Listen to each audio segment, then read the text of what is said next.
The U.S. has confirmed a rare, travel-associated human case of New World screwworm, a flesh-eating parasitic infestation in Maryland.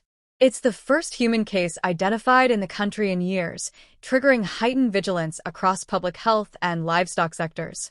According to the Department of Health and Human Services, the Centers for Disease Control and Prevention confirmed the New World screwworm case on August 4, 2025, after reviewing larval images from a patient who had recently traveled to El Salvador. However, industry insiders and some reports point to Guatemala as the patient's origin, underscoring a small but pointed discrepancy in travel history.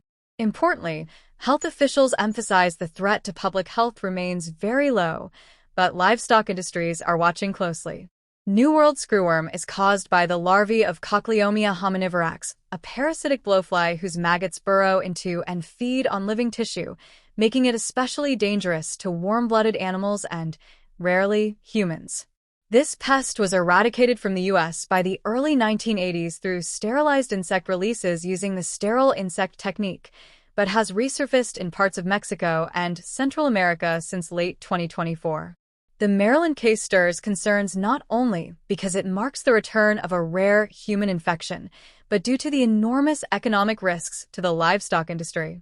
USDA estimates a serious outbreak in Texas alone, America's largest cattle state, could reach up to $1.8 billion in losses.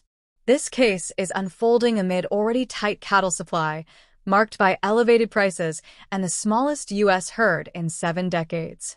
The U.S. has launched a sweeping 5-pronged strategy to prevent a screwworm resurgence.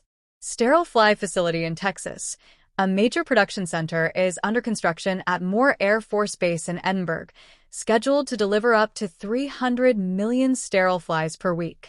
Enhanced surveillance, programs like horse-mounted tick riders and train detector dogs are being deployed to monitor livestock and wildlife near the border. Cutting livestock imports. The U.S. has suspended cattle, horse, and bison imports from Mexico amid the parasite's northward spread. Innovation and R&D. USDA is investing over $100 million in technological tools, like traps, treatments, novel sterile fly techniques, to bolster long-term defense. International collaboration.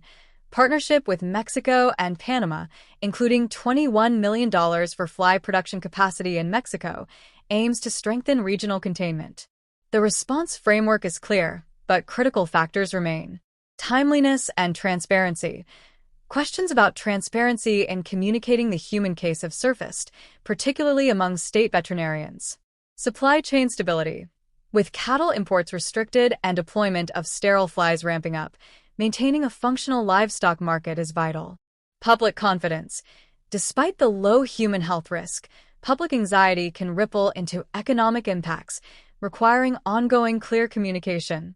In summary, on August 4, 2025, the CDC confirmed the first U.S. human case of New World screwworm in years, triggering a multi-agency mobilization to block its return. With strong defenses and cross-border cooperation, the U.S. is moving rapidly to protect both its population and agricultural backbone. Stay alert and stay informed. Subscribe, comment, like, and share. Hit the bell so you never miss what's trending. We will be back tomorrow with the next big viral story. Stay tuned.